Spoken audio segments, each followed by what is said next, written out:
What it do, what it do. This is the Brothers on Books podcast where we find great books that will give you real value and actionable steps and have fun in the process. Please reach out to us at brothersonbooks@gmail.com for any book recommendations, or if you would like to be a guest host for a particular book you have in mind. A great review or rating on whichever platform you're listening to this would be greatly appreciated. And lastly, if you can think of any friend, family member, or coworker that might like this episode, please pass it along. For the original episodes, the OGs, please visit brothersonbooks.com.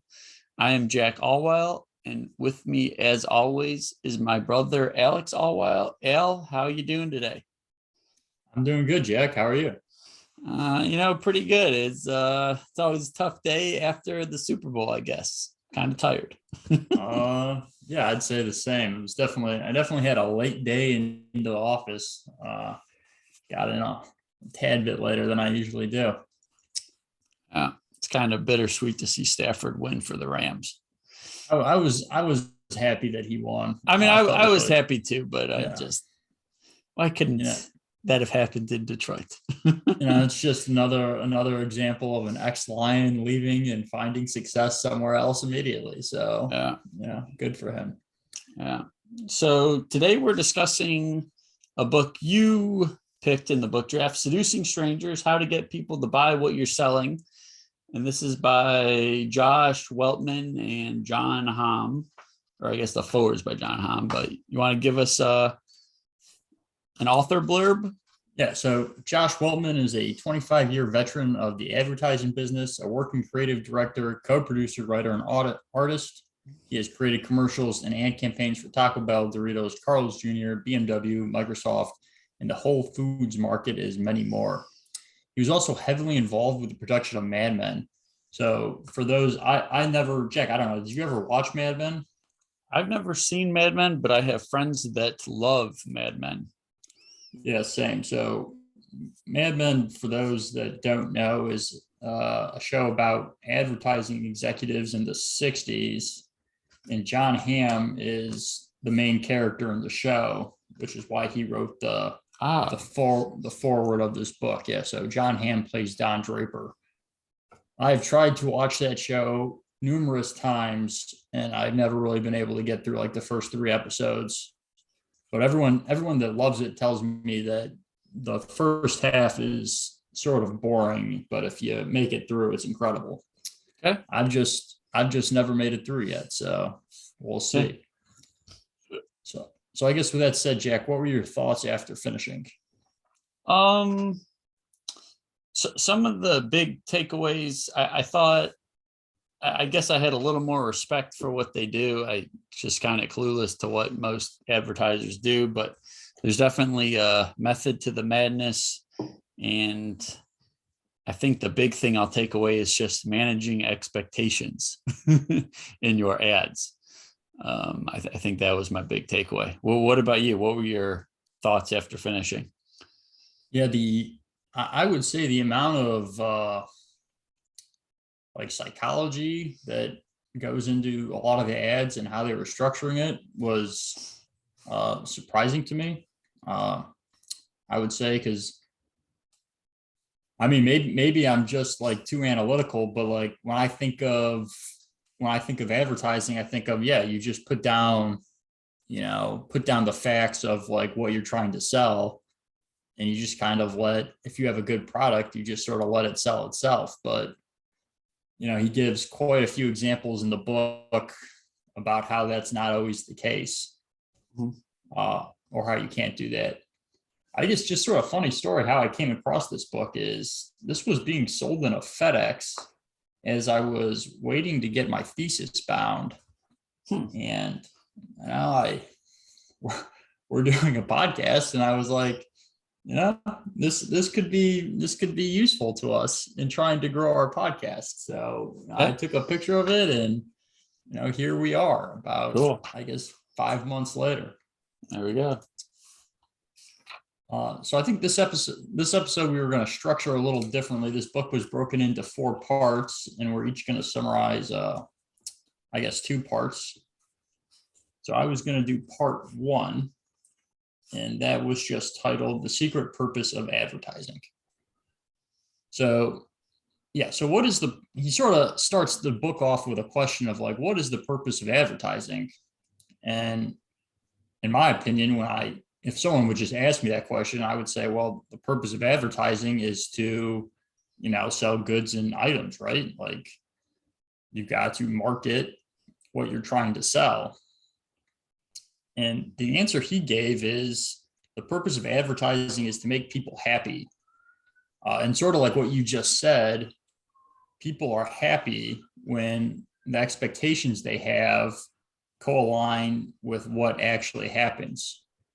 So I guess, for example, if you don't expect a real lot and then you don't get a real lot, you're probably happy.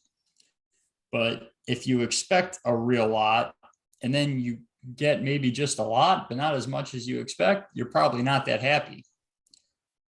And then if you don't expect anything and you get a real lot, you're probably ecstatic. So he made it seem like to me that the point of advertising is to, not oversell. You never want to oversell what you're trying to oversell the item that you're trying to sell. And he gives a long section about why lying is bad. Because for that reason, because if you're lying about the product, like if you're saying that, this product can do things that it can't, that's the quickest way to kill a product because people will buy it. They won't be satisfied with what they've been promised. They'll, in today's society, they'll go on Yelp, write bad reviews, and then, you may have an initial bump in sales, but after that, the product will essentially be killed. Right. So some of the other notes I had is that why are advertising agents brought in? So agencies are usually brought in is because, in his opinion, a lot of times the people that are actually working on the product have too much of a closed perspective. Like you need to be able to take a step back from what you're trying to sell in order to actually sell it. Like if you're the person producing some gadget or gizmo, a lot of times you have trouble seeing how that sort of plays into people's lives, but you need to bring in like sort of an outside perspective to show really how your product can service, the population as a whole.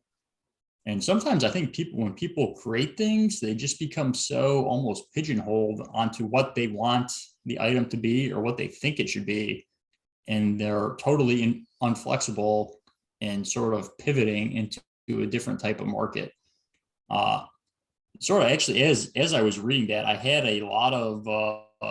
actually had a lot of flashbacks to grad school, ironically enough, because I just remember feeling so keen on doing things. Like it's like I had one idea and it was like, this is how I was going to do it. And this is how it had to fit together. And I just remember as I was actually putting my thesis together, like sticking back and like sort of looking at the body of my work, thinking like, why did I not, I feel like I had just so many more options that I could have branched out for. Like, why did I not branch out?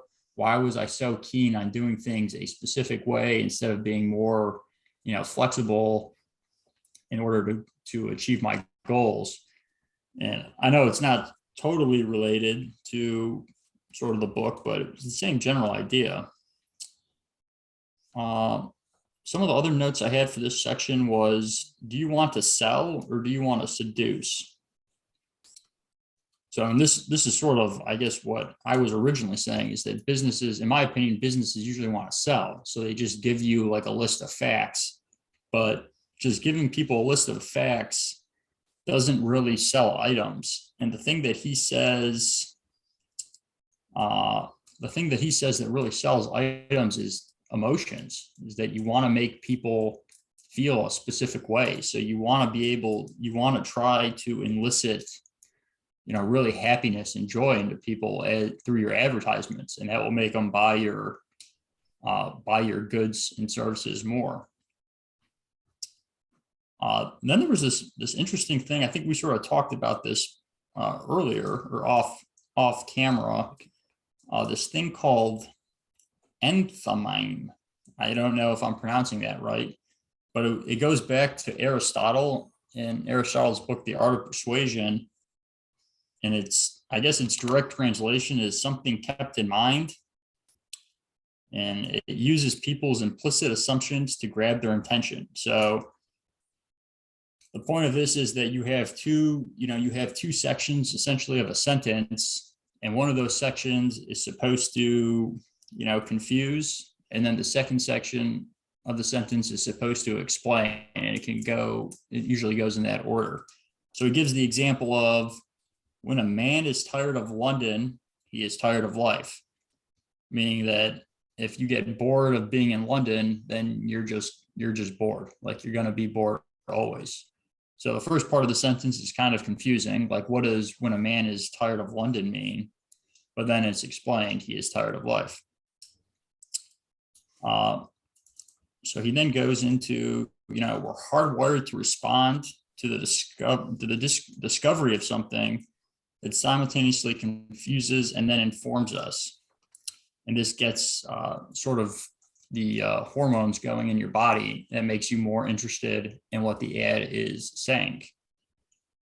So sort of, I guess what he looks to do for the first part of his tagline for any ad would be, you want to disrupt, confuse, and then agitate, your viewer, and that leads to a spike in adrenaline. And then you want to explain, comfort, and confirm the viewer, and that leads to a spike of dopamine, which makes people happy. Okay. Then I would say probably the main purpose of this section, or the big picture of this section, were the questions and then the answers for advertising progression. So I guess these advertising programs can last multiple years, and he talks about how you usually have 4 different categories of ads. So your first category is going to be an introductory ad. So you want to introduce your product or service. You then want to incite trials through some type of limited time offer, such as like a sale or an event. You then want to inspire loyalty by reminding consumers of unique differentiating benefits. And then finally, you want to identify with the consumers by demonstrating shared values or attitudes. So just going back in order, introductory ads are designed to inspire curiosity. So you want to give a little bit away in the ad, but leave the viewer wanting more of what they're being shown. You then have trial ads, and these create a sense of urgency. So these are done usually through limited trial or limited time offers, or sales events. Then you need some type of differentiation ad. This will build on a brand relationship. And then finally, what he titles a mutual love and respect ad, which keeps customers by making them part of an exclusive club. And the main purpose of this last set of ad, I believe, was what he refers to as the 80-20 rule. So, and this is how 80% of sales from a given product are usually related to 20% of the customer fan base. So when you're making the ads, you don't want to, and it may be somewhat counterintuitive because you're essentially giving up on 80% of the population of your customers, but you want to cater to the 20% that are buying 80% of the goods. So he's talking about how you need to make specific tailored ads to that smaller population. He had a couple examples of this with, I think Kettle Vodka was one of the ones he talked about, how a huge percentage of vodka drinkers, a huge percentage of people that drink Kettle Vodka was a very small percentage of the overall population, and how vodka tailored some ads to that group. Same with Harley Davidson. I think Harley Davidson produced some black and white images that were essentially for the main Harley Davidson riders.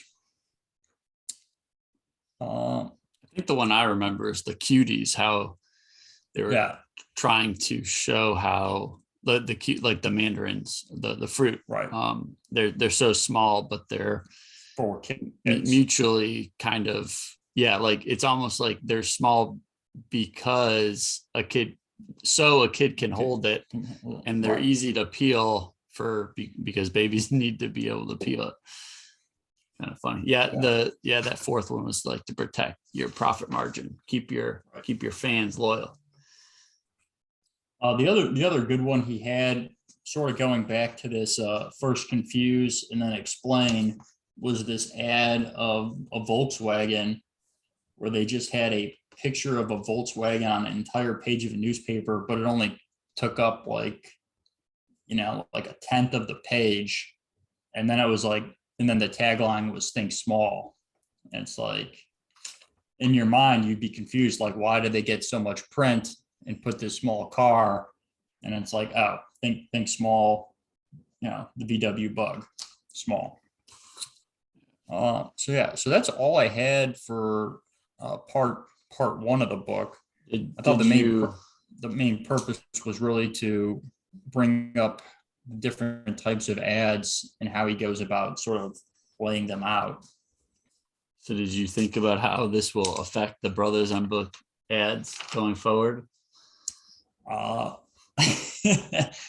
first, yeah, we need to get on that marketing train and send out some introductory ads, maybe through Facebook or something else and then maybe we could do limited time offer shirts. We could sell some shirts with our faces on them. Yeah. I mean, I kind of like the message, just like, don't sell the features, but give the benefits that interest the buyer the most. Like, and I was kind of thinking like and you can probably relate to this too, but like anyone who's like studying for something, like if you have like a really long road to pass exams, like, and so I sell a book on Amazon, 15 weeks to pass an actuarial exam. And instead of telling them just what's in the journal, I think trying to relate to like what getting through the exams will give them. It'll give them more time to pursue passion projects, more time to find a spouse. These are all things that constantly get brought up in the actuarial world when you're studying for exams. And I think I might try to tap into some of those emotions kind of to help with selling the journal. So that's kind of what I was thinking. But I like the segments of the sentence where one part's confusing, one part's explaining. I think I might try to incorporate that. And I found myself like I was trying to keep track of things I would click on online, and what like enticed me to click on it. Like, find out the 5 money mistakes you are making, or 10 lists. Yeah. Or I was just trying to keep track of the things that I was actually interested in clicking on. I feel like I'm constantly clicking on lists. It's like, like lists, like they kind of they leave something to be desired. So it's clickbait. Yeah. I mean, I would say my main, not to get ahead of ourselves, but I would say my main takeaway for the book was advertising is, in my opinion, now after reading this, is really looking to play on people's emotions, and you want to sell an emotion to people. You don't want to sell it good. It's like, you want to sell something that will you're essentially just trying to make people happy, exactly what he says. And you want to sell it good you want to sell it good in a certain way that sort of tricks someone or tells someone that if they buy the good, they'll be happy. And I guess, like, why do you need this thing? Like, why do you need a 50-inch TV? Do you really? Probably not. But, you'll be happy if you can watch, football on a TV that's 10 inches bigger than you already have. So the emotions, playing on people's emotions, I would say, was the main takeaway for me. Yeah. He had some, I wish I would have put the page number down. He had some quote. Like about how is it more like messed up that people buy stuff they don't need to feel happy, or is it like, I'm butchering the quote, or is it like more messed up that people realize that they're doing it and do it Right. anyway? I was about to comment on that, because like a lot of people deep down, it's not really about convincing them. They already want to buy it. Like you just have to tap into that emotion to Right. buy it. And they might feel bad once they buy it, but then they also feel bad that they couldn't resist the buying. Yeah. Right. So, okay, we ready to go into part two? Yeah. Okay, so part two was 4 secret ways out of the box. So there's 4 fundamental questions that the ad needs to answer according to Mr. Weltman. What is it? Why do I need it? What makes it different from other things? And who else thinks it's good? Or who else thinks it's good? So you kind of touched on introductory ads. It's a great way to generate inquiries, is to leave something out and create curiosity. Now, I want to play. He brought up an ad campaign that they did, and I looked it up on YouTube. Now, I mean, you went over how to you want to set expectations to a level that will not disappoint the audience. So I want to play this. So tell me if you can hear it. Burrito is a restaurant. Green burrito is a hangout. Green burrito is a hot spot. Green burrito is a sophisticated corporation that does quantitative research to determine which menu items you like best. Green burrito.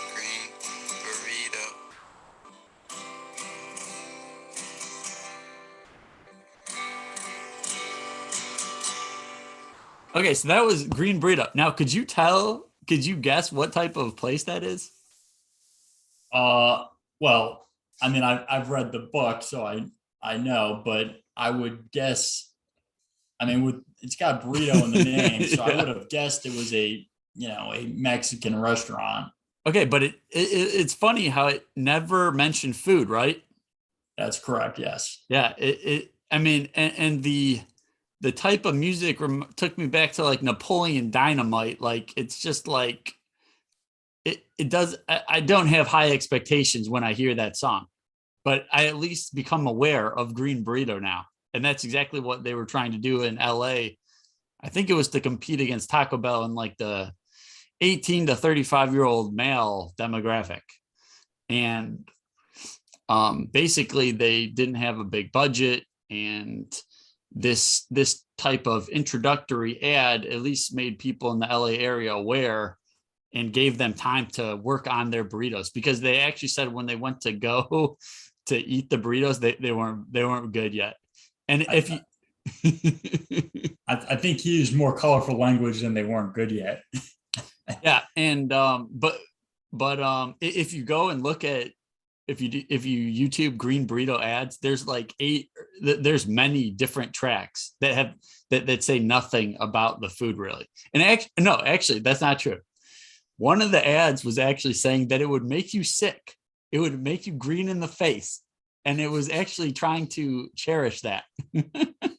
So I thought that was pretty funny and kind of clever just to create awareness, not really to touch on the product, and it definitely did not set my or the listeners' expectations too high, I would say. Well, that's sort of tied back to the lying part, right? Because I think he said like he couldn't lie and say that they make good food because it's terrible, because people would come and then it would be awful and they wouldn't come back. Yeah. So the second type of ad, so like, why do I need it now? So you touched on limited time offers. Limited time offers are meant to bump traffic temporarily. You want to create some sense of urgency. I actually, after I read this, to sell more journals, I just put on one of the entry-level actuarial LinkedIn groups, like, for the next 2 days, if you send a screenshotted receipt of bought journal, I'll send you another one for free. And I actually got a couple. So it did temporarily bump, I guess, the traffic. And you want to make them feel like time is, they're the opportunity is slipping away. So I didn't really have too much. I mean, I think the other interesting part I took away from this section was this idea of heeding negative calls. So he brings up this example in the jungle. If like a monkey screams and it sounds like danger, it's not only the monkeys that will listen, it's like all the species. And but the other side is you won't really feel safe until someone of your species kind of brings you to the light or like says it's okay. So he's kind of talking about these negative ads where they're like saying something negative about a competitor. And a lot of times people just will just take the warning and listen, and they don't really fact check. It's very emotional. Like, yeah, you feel like something's going on in your body, like danger. So I thought that was kind of, and he talks about how that's used a lot in politics. And so I thought that kind of was interesting. Yeah, he tied that into why political ads are almost like exclusively negative. I mean, they're not exclusively, but the vast majority are negative, right? In political ads, because you essentially can hit the entire population with a negative ad, versus if you run a positive ad, you're only hitting people of your party. But if you run sort of a smear campaign, you hit the entire population. Yeah. And so my favorite quote came from this section too, but I'll save it for later. So let's go on to section 3. Well, I sort of, as you were talking about expectations, I don't know why I didn't think of this earlier, but do you remember the movie 500 Days of Summer? Yeah. Do you remember that scene where they do a split screen in the scene, and it's literally one half of the screen is titled expectations, and then the other half of the screen is titled reality? And it's after she breaks up with him, and then she invites him to a party. And in his mind, like, what he expects when he's going to the party is, they're incredibly close and they're talking and laughing and they're dancing together. And like in his mind, they're probably getting back together. But then in reality, he gets there and she barely even talks to him, and he just sort of stands in a corner drinking a beer by himself, and he looks absolutely miserable. And I don't know, for some reason I just thought of that. I always find that scene very funny, or very also sad. Yeah. Because that's in many regards happened to me before, because I've gone to a party thinking, oh yeah, this is going to be great. I'm going to just chat everyone up. And then I found myself standing in a corner by myself thinking, when can I leave? Yeah. So I guess with that said, we will take our first ad break. Pickleball, the greatest sport you've never heard of. Pickleball is the fastest growing leisure sport in the United States. It is a mix between tennis and table tennis. However, don't let the average age of participant in this sport fool you. This game has fierce competition and only the will of a champion to thrive. Go buy some paddles and balls and play pickleball, the greatest sport you've never heard of. Jag, I think you just bought a new paddle, didn't you? I did. Paddle Tech. I did. And Yeah. I've been playing a lot. I played like 2.5 hours or something on Saturday, and hopefully we'll be playing again this week. Nice. We'll see. Right. Yeah. Sure. Rising your way up through the ranks. We got a Charlotte tournament coming up in March. Got to get ready. Are you playing? Yeah, I'm gonna play singles probably. You're playing singles. Singles, yeah. Okay. You're not going to Right. play doubles? I don't think so. We'll see. Okay. Do you know what level you're going to play singles at? Probably 3-5. It's probably a good starting place. Yeah. I don't really play singles anymore. It's too much running. All right, so I guess with that said, I'll go on to part 3. Sort of, I thought part 3 was, I don't know, I felt like, you can tell me if this is wrong, but I felt like the back half of the book, or at least part 3, I felt was more along the lines of like the actual business side of advertising agencies. So he's talking, he's talking about how you have to really, when you're making ads, you need to understand the motives of the people you're working with.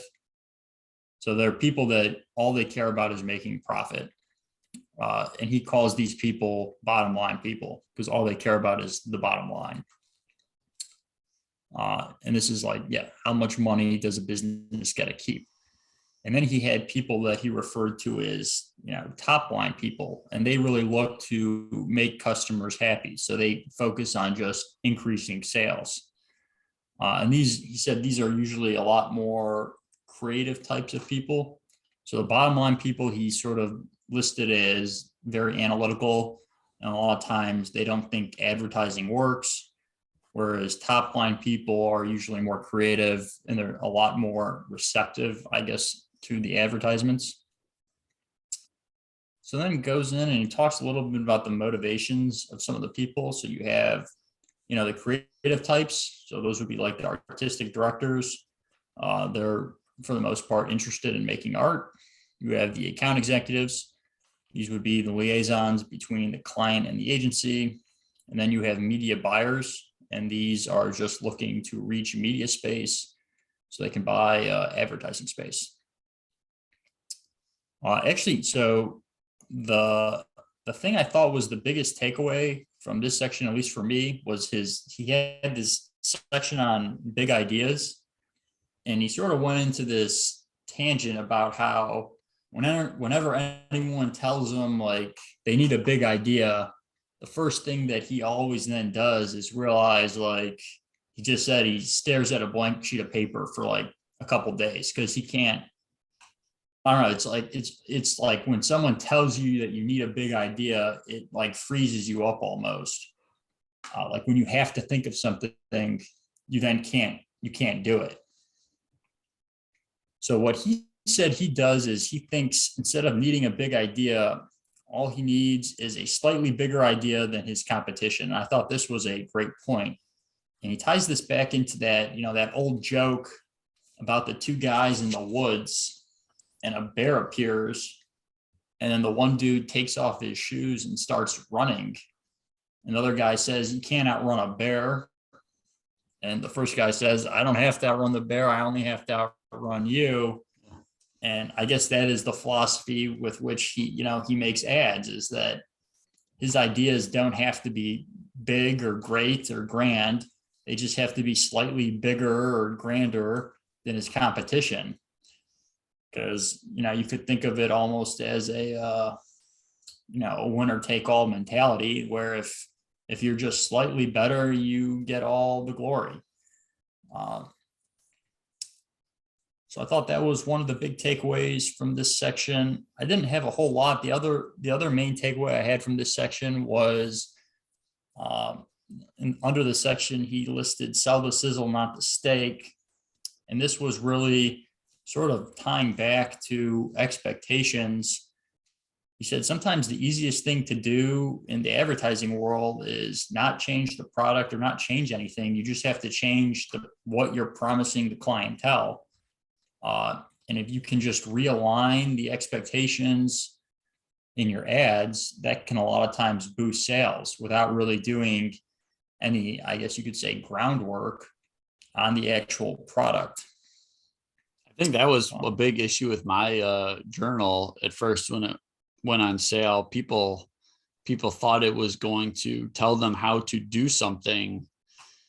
And even though it says a journal on, it's kind of like a self-help kind of supplement to studying for the actuarial exams.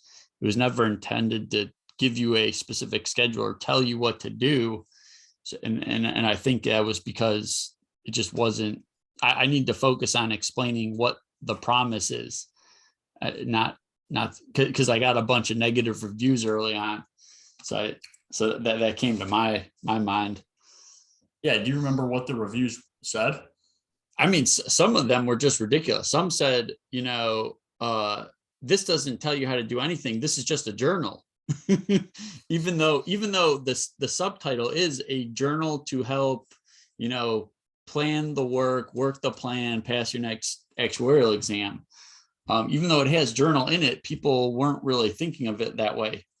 So they thought they were buying like a study guide. Yeah, they thought it was going to be something that either showed how to go about studying or actually gave you more, I guess, direction, instead of just a helpful journal. So yeah, think about promise and product. Sometimes just focus on the promise. Right? Because it would be pretty easy for you to change your promise, but pretty hard for you to change your product. Yeah. So I've started thinking like, okay, I'll just tell them like, I can't promise a pass, but I can help you feel more confident along the way, or hopefully we can hammer out some things that are detracting from your efficiency, at least to help. Well, your journal is really about just organizing their time, right? Yeah, a lot. And it's also like about, so it's like broken down into morning and evening. And in the evening, sometimes it says like, well, what obstacle got in the way of you studying, or what hampered your day? And then there's a follow-up question, like, what could you do in the future to avoid this even becoming an issue? So there's just like reflection type questions that are asked. Yeah. Sure. Now, are you a bottom line guy or a top line guy? Well, I would definitely have, before reading this, I would have definitely said I would have considered myself a bottom line guy. But I think at the end of the day, the top line guys, I think you need both types of people, right? I think, a lot of these tech companies are very top line right, oriented, because they're not even making, it's all about building the network and just making people happy. And then eventually that network becomes valuable. But, I think with our podcast, we're definitely top lining it, because we're focused on getting users, right? Downloads. That is currently the phase that we're at. Yeah. So yeah. It was kind of funny though. I liked how he put the pictures. Like he kind of said the bottom line guy, think of like he said Mitt Romney. I don't know. Romney, yeah. And then the bottom line or top line, he said, think of Steve Jobs. So I don't really know too much about Romney, but I can see Steve Jobs kind of thinking top line. Job being like that. Yeah. I guess since I would say that my favorite quote was also from this section, but I'll save that since you saved yours. Okay. That was for the most part all I had for this section 3. Okay. So part 4 was the secret story of online seduction. Now this was, I guess I hadn't really thought about this, but it kind of makes sense. And he's kind of saying the medium or how the ad is portrayed is part of the message.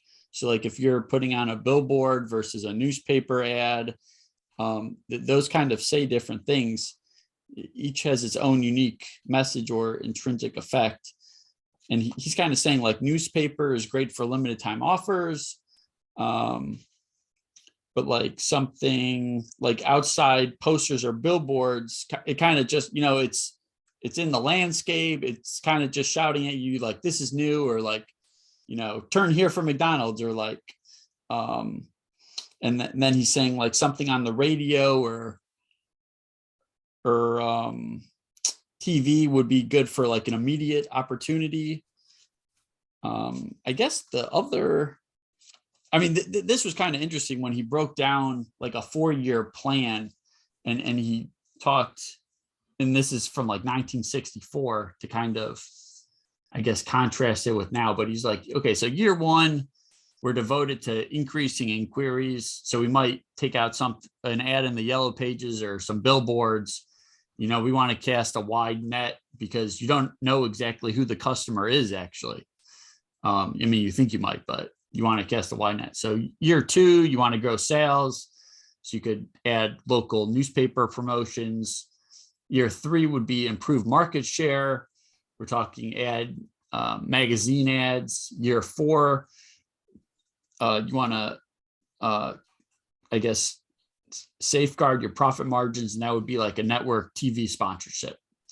Now he kind of contrasts this with like now and how people are much more active about what they view, because it's not like we're at the whim of what NBC is showing us. We get to kind of control, if we're going on the internet, we get to control what we see.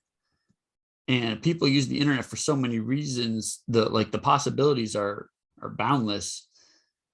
And each of us are doing what like the head of NBC used to do.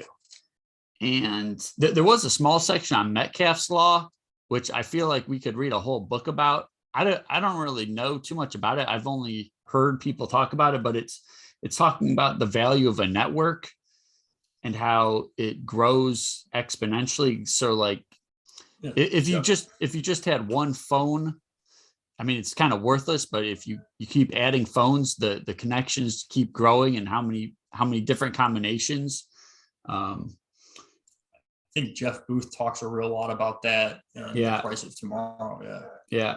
So, and he's kind of talking about, he talks about Kim Kardashian's 3 million Twitter followers and how that is basically become like a TV station. So then advertisers can go pay her to promote whatever. And I don't know if you had anything to, I'm kind of just rambling, but. Well, yeah, that's true, right? Like, because I think I remember hearing, I think Ronaldo made more off of his Twitter than he did playing soccer or some. Yeah. I don't know if that's accurate, but I remember hearing he made some stupid amount of money from just doing like product placement on his Instagram. Just like, right? Because everyone sees him with this item. Yeah. So I think that's definitely something that, Instagram is definitely something like 10 years ago or whenever it came out. I think I was still in college or recently out of college, maybe. I just thought it was so stupid and I couldn't understand why anyone would use it. And I was really wrong on that one. I think go ahead. I was just going to say, there are people that definitely build careers out of just Instagram. Yeah, absolutely. TikTok, Instagram, Twitter. Right. Twitter, yeah. Booth in that book talks about how he was an early adopter of, I think, Google search engines and Twitter, and how much business he was able to generate from just being like the first hit on a Google search. Yeah. It's crazy.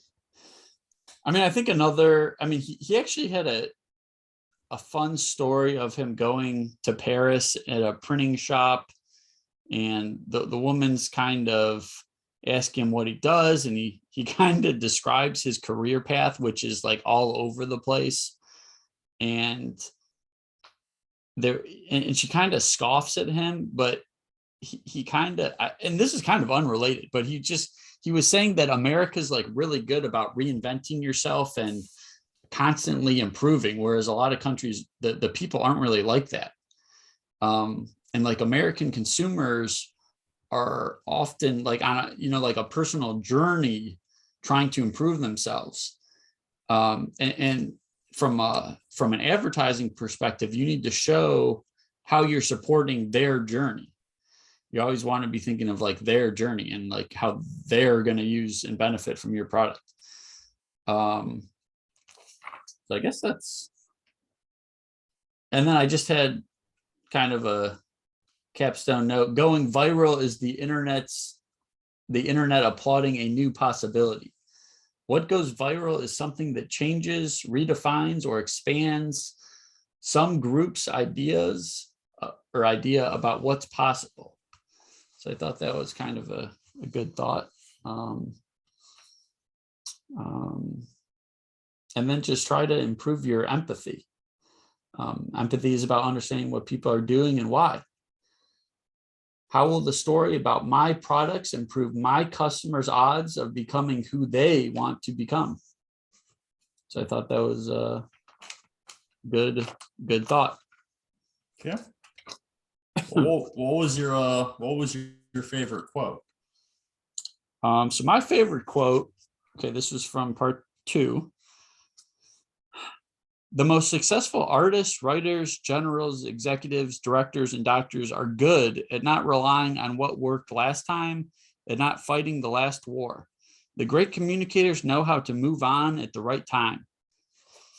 And I mean, I don't think it's just like communicators. I think it's like investors and people in general. Like, don't get caught. And like back to the book of, is it Five Rings? 5 Rings. Like, never become too fond of any one weapon. I like that line too. And that's kind of what I was thinking. So like, just because something worked in the past, don't just use it as a crutch. Like, try to keep learning and expanding so you can use other tactics.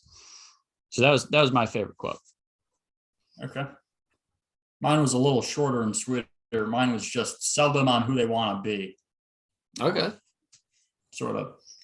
I mean, yeah, my main takeaway from this was that selling and marketing is for the most part about emotions, and you want to make people, the goal is to make people feel happy or think they'll be happy if they buy your product.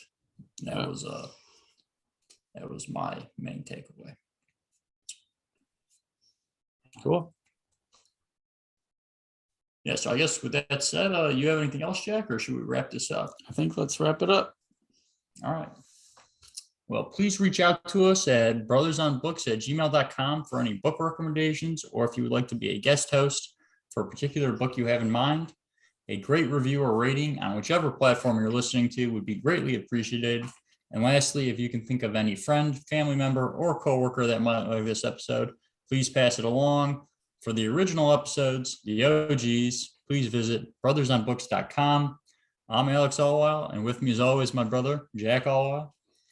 Jack, I think it's been a good episode, and I think, coming out now, I guess just sort of an announcement for our listeners that we've been releasing on an every other week basis, but starting after this episode, I believe that on the off weeks, we will be individually releasing summaries of books.